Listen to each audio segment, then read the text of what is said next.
Bom, uma das questões que eu tinha pensado era você falar um pouco sobre assim, a sua leitura sobre a produção apresentada nesse evento. O Jorge comentou a tua palestra inicial, que foi o capítulo primeiro do livro, onde você desenhou a, as linhas gerais, né, do campo da saúde do trabalhador. Veja, com relação ao meu texto, o meu texto é complicado, porque estou falando do campo e dizendo que não existe campo. Que é real, não sei, enfim, pelas discussões sobre campo no mundo intelectual, Bourdieu e demais, né? Mas não vou discutir isso agora, não, aqui. Mas isso por um lado, sabe?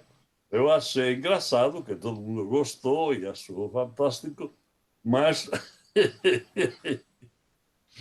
estamos combinando com a compreensão de que massária e demais, e um campo de conflito, e o campo é o campo saúde e trabalho.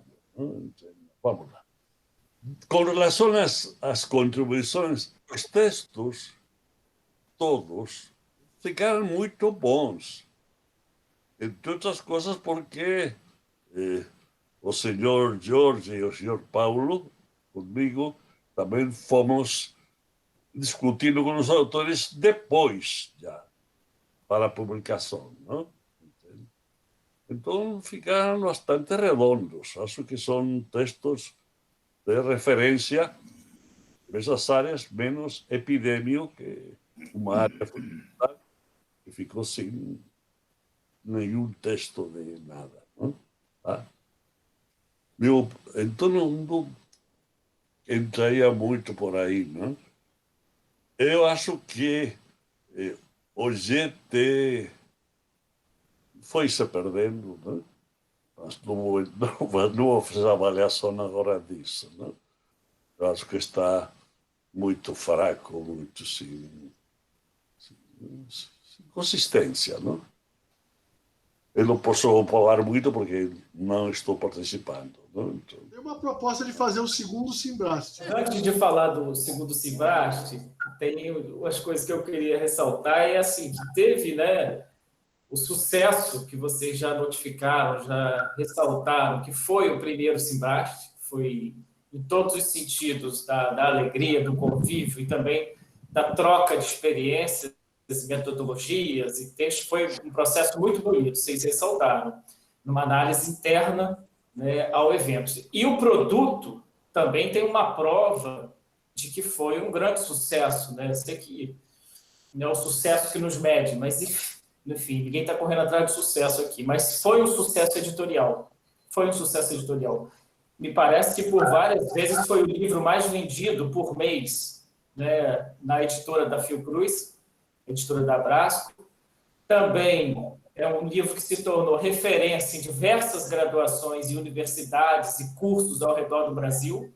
E, de fato, os textos ali eles têm uma potência de formação, de multiplicação de atores, tanto do serviço quanto da academia e também dos movimentos sociais, do movimento sindical, que é incrível, incrível. Então, assim, ressaltar que esse processo foi do início da concepção até o cabo, digamos, até o final, ele foi muito bonito, muito belo e ainda frutifica, né?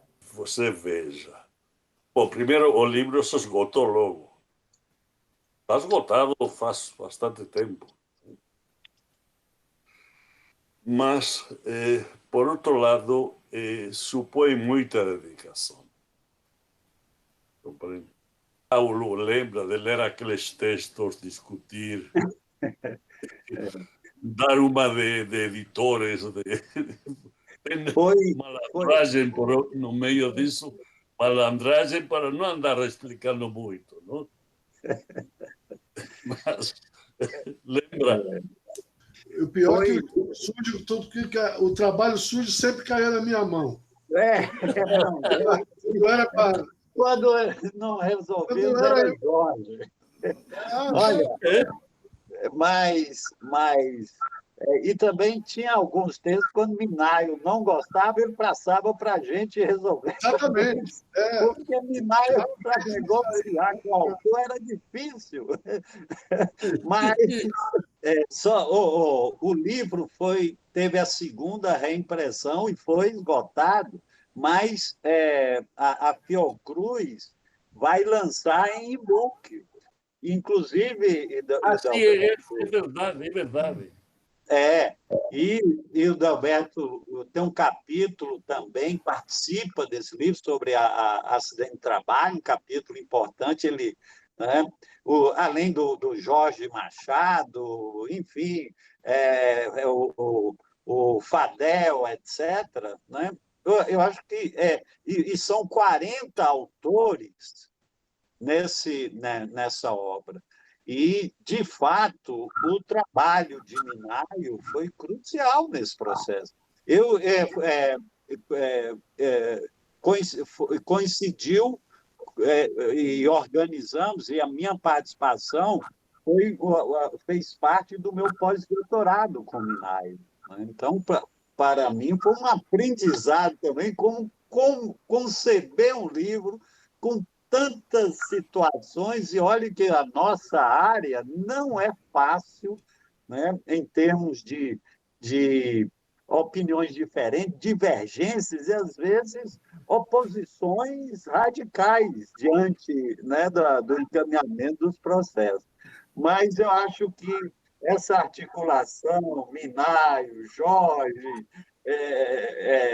deu certo. E eu concordo com o Luiz Leão. É uma referência hoje, nós utilizamos na pós-graduação, na graduação, é uma referência importantíssima para a formação e também para o serviço. Concordo plenamente com o Luiz. Se tornou uma referência e, de lá, desde então, não temos uma produção semelhante. Então, isso foi um marco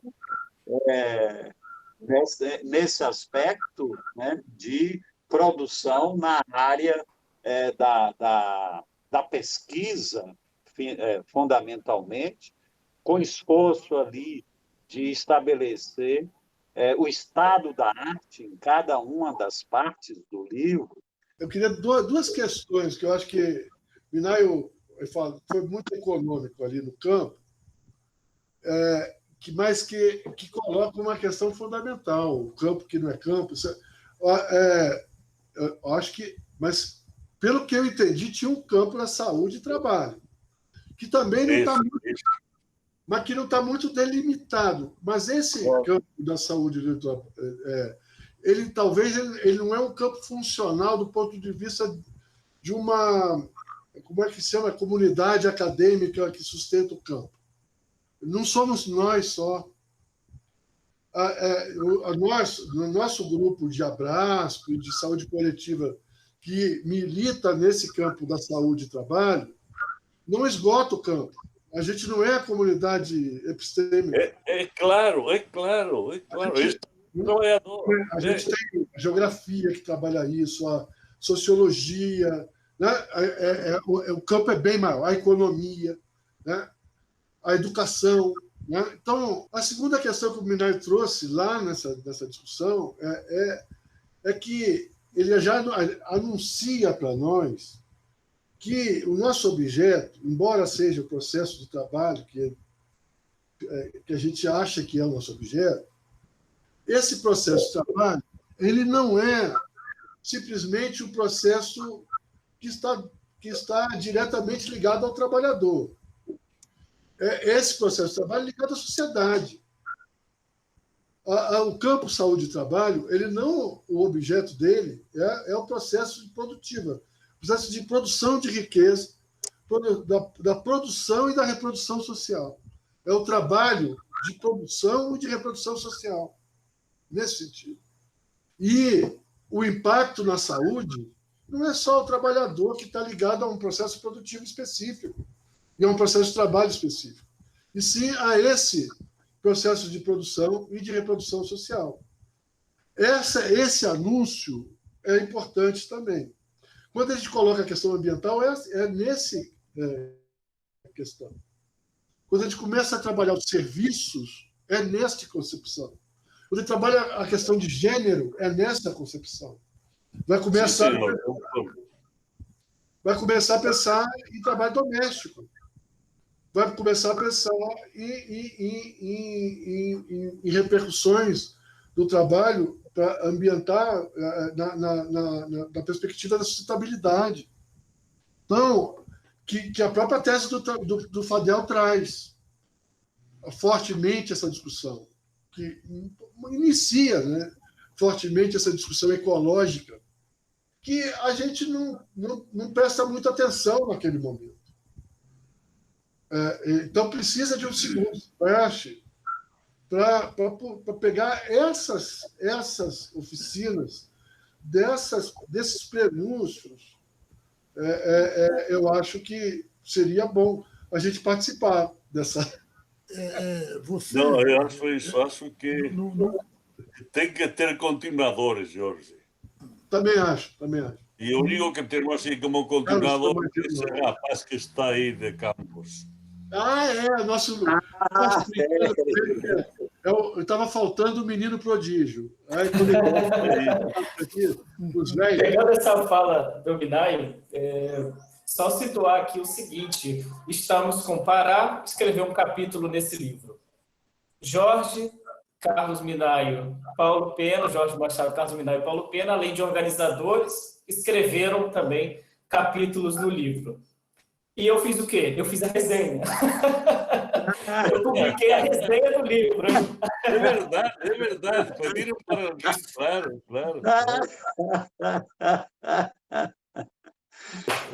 O Jorge estava situando temas, eu até queria destacar aqui, desse período aí, que na discussão do acidente, a gente começa a discutir a importância do deslocamento, por exemplo, das mortes no trabalho, do espaço da fábrica para o espaço da rua, né? Começa a discutir também a questão dos grandes desastres, né? Os grandes desastres. Dos desastres, e vinha entrando aí, então, uma linha de discussão, por exemplo, para nós, mesmo aqui,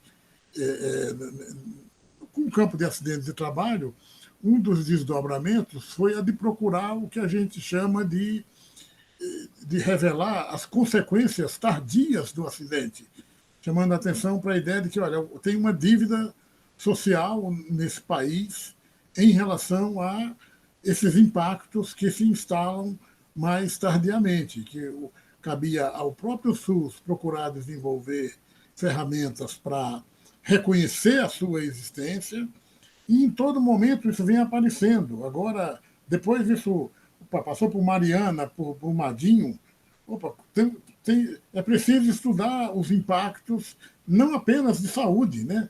De impactos de vida social para quem teve a vida destruída, porque perdeu o espaço de produção de lavoura, porque perdeu a vida pela pesca. E vem agora mesmo com a Covid, uma das coisas que está, um dos temas mais que está crescendo mais hoje é esse dos impactos tardios do que vem pós-Covid. Tem impactos neurológicos, cardíacos, respiratórios, é um campo, mas vem desse período aí essa discussão. Começa a perceber que esses eventos de acidentes ligados a desastres, eles passam a ser um padrão, um novo padrão de acidente, que não são só os ampliados químicos, eles passam a ter uma dimensão de acidente, de desastre. A epidemia é né? Mas é também o petróleo na praia, são as queimadas agora, são as rupturas de barragem, e esse é o padrão, né? Novo padrão de acidental, que são catástrofes ambientais, né? E isso é uma outra questão. E uma outra questão que estava colocada também naquela época, Pará, era a determinação desses acidentes. Quer dizer, os antecedentes também, que estava colocado nessa ordem, de uma organização do modelo de desenvolvimento, uma organização da produção, né? Uma organização do uso da terra. Mas eu gostei de um comentário que o Luiz fez, eu queria ver a opinião de vocês, provocando um pouquinho, assim, porque o livro ele teve esse papel de trazer, já emergia, já tínhamos naquele momento, por exemplo, pessoas trabalhando com a dimensão da subjetividade, né? E o Simbrast trouxe representantes desse tipo de estudo para a discussão. Foi um processo inclusivo, né? Pelo menos é uma leitura que eu estou... Sem dúvida. Como é que foi para vocês esse mapeamento e de trazer toda essa...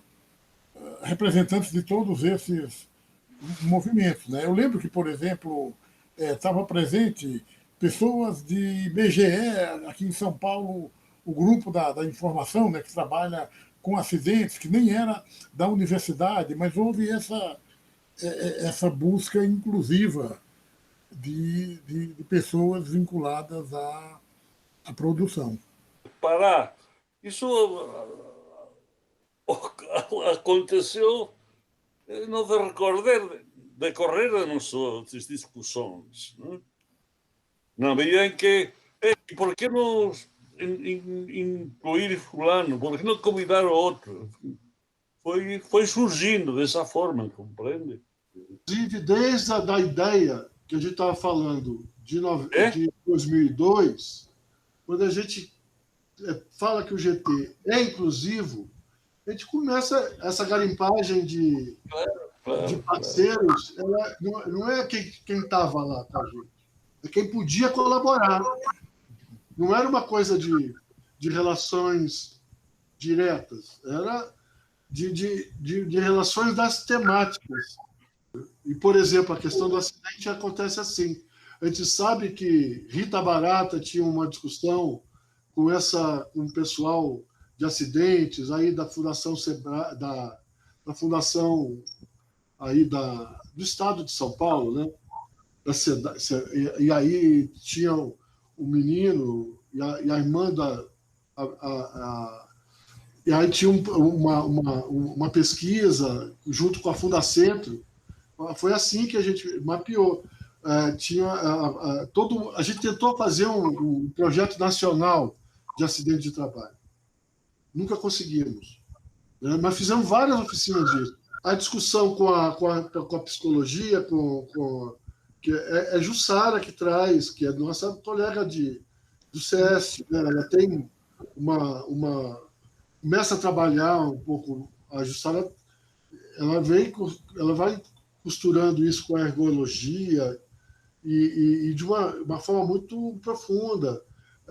E aí começa a trabalhar com ergologia e com subjetividade, né? Então, e com a questão de gênero. Então, ela vai trazer essa órbita, né? Eu queria passar a outros eventos que acho também muito importantes que tivemos nesses anos. Eu me empenhei nesses anos. Um deles foi a questão da cana-de-açúcar.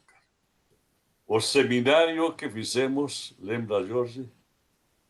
O seminário que fizemos sobre a cana-de-açúcar, em que convidamos, não era apenas o grupo do GT, mas eram a academia, Universidade de São Carlos particularmente, né? Sindicato, os sindicatos mais atuantes na área rural da época, não? E serviço. E como toda a discussão foi algo muito interessante, não? porque toda discussão, como eu fui um pouco sacana, porque preparei fiz uma organização de forma que a academia falasse 15 minutos ou 20, não sei o tempo que fosse, mas que concentrassem onde que tem chegado, em que tem contribuído. E a mesma coisa com relação ao sindicato. E que lutas, que tem avançado isso. E a mesma coisa com relação ao empenho dos serviços. Não? E acho que foi algo assim também, acho que Jorge gostou muito daquele seminário também, né? Que foi uma coisa muito, muito bonita, não? Em que os atores centrais se encontram, não? E se encontram de maneira um pouco organizadamente e tentando discutir contribuições, né? Daí depois se avançou e chegamos em termos práticos de material, ao documentário Linha de Corte, né? Que acho que foi fruto de todos esses encontros, não? Onde vocês entra teu companheiro, o grande companheiro, que foi a figura importante nesse seminário. Só para lembrar, era um período, a manhã inteira academia, a tarde inteira serviços, e a outra manhã de sindicato, né? Não era 15 minutos. Mas cada um falava... Já sei, mas falaram que eram vários falando essa coisa que você falou. Mas e aí sai muita contradição, né? É interessante a grande participação do Ministério Público aí. Aparece bem a discussão. Fantástico. E por trás disso a discussão do trabalho escravo e também da forma que a academia consegue medir o trabalho, né? de observar o trabalho. E o serviço, na época, depois ele melhora em relação à cana, a discussão vai melhorando. Mas naquele momento ele está muito batendo cabeça. Então tinha o pessoal da vigilância toxicológica que batia a cabeça com a vigilância em saúde do trabalhador, que batia a cabeça com a questão lá do Celeste de Piracicaba. E uma coisa de tensão, uma coisa que a gente chegava a dizer que a gente não podia fazer nada, porque não podia fazer nada, porque não podia fazer nada. E uns ataques de não poder fazer nada, e que me dava uma confusão. Mas o que pode fazer? Aí a menina falava, não pode fazer nada, né? Porque o serviço não tem condição. Cara, como é que não é? Sabe? E que a vigilância de toxicologia não pode, que não entra, porque as usinas são fechadas. Foi se abrindo para uma discussão periférica da discussão de um projeto geral da Vigilância Sanitária de São Paulo, que foi também fruto dessa abordagem setorial, né? que come pelas beiradas, pelos alojamentos, pela água, pelas possibilidades e acaba, inclusive, com a terceirização. Ela produz de tanta regra, né, de observada que tinha que ser observado nos alojamentos, nas infraestruturas, que esse trabalhador não podia ser mais avulso. Ele passou a ter obrigatoriamente um vínculo. Isso deu uma outra condição de resiliência para o trabalhador, mas muito... A Casa Civil entrou na jogada. A Casa Civil. A Casa Civil entrou na jogada, mas isso muito o acordão. É. Eu participei, uma época, desse acordo, a saúde participava como ouvinte, era uma coisa dominada pela Associação dos Agricultores, dos Produtores, a CNA, e a Casa Civil, ela mediava, o vilão era o Ministério Público, o Ministério do Trabalho recuadíssimo, e a saúde, sem falar nada, porque era ouvinte, e o máximo que se produziu foi uma avaliação dos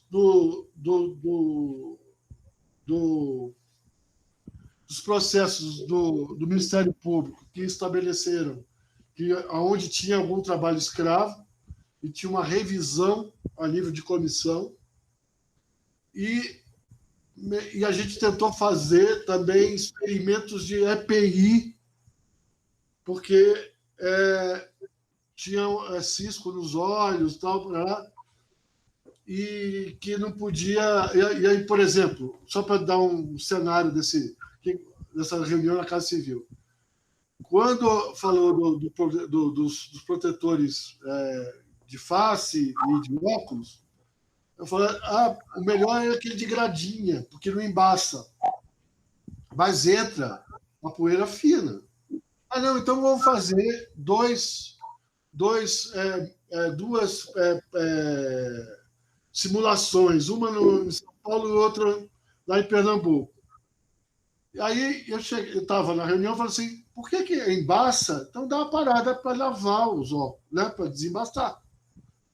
Deixar óculos de gradinha, que passa partículas menores do que o tamanho da gradinha, que vai fazer conjuntivite.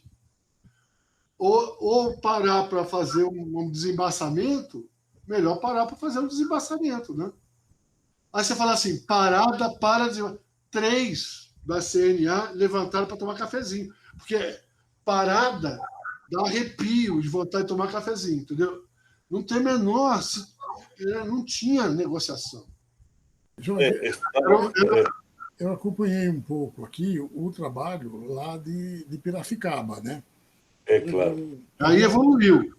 Teve um orientando lá do Rodolfo que chegou a fazer um trabalho da medição do desgaste cardiovascular, frequência respiratória, tentou fazer a medição dos movimentos, mas os sensores não deram conta, né? Chegamos a fazer... Eu participei numa formação com um francês que trouxe, cara da ergonomia e toxicologia, que ele trouxe os sensores que usava em atividades lá na França, mas não deu pé. Mas o fato, assim, é que era uma maratona, né? O trabalho do corte da cana era um desgaste superior ao de uma maratona para essas pessoas. Aqui mesmo na região, tivemos uma professora da oftalmologia que estudou essa poeirinha que você estava falando, né, que entra no olho, vai dar conjuntivite. Uma das conjuntivites é fúngica, né? Contaminação fúngica, dando trabalho para fazer tratamento para essas pessoas. Mas eu queria que vocês comentassem um pouco. Vocês citaram a iniciativa no trabalho com o Beto Novaes, né, produzir os vídeos sobre para mostrar essa realidade de trabalho, né? Eu não lembro se é o Linha de Corte, que destaca uma imagem de início da safra, do corte da cana, e na chegada da fábrica, da fazenda, em grande destaque, os prêmios para o campeão de produtividade, um Fusca e uma moto.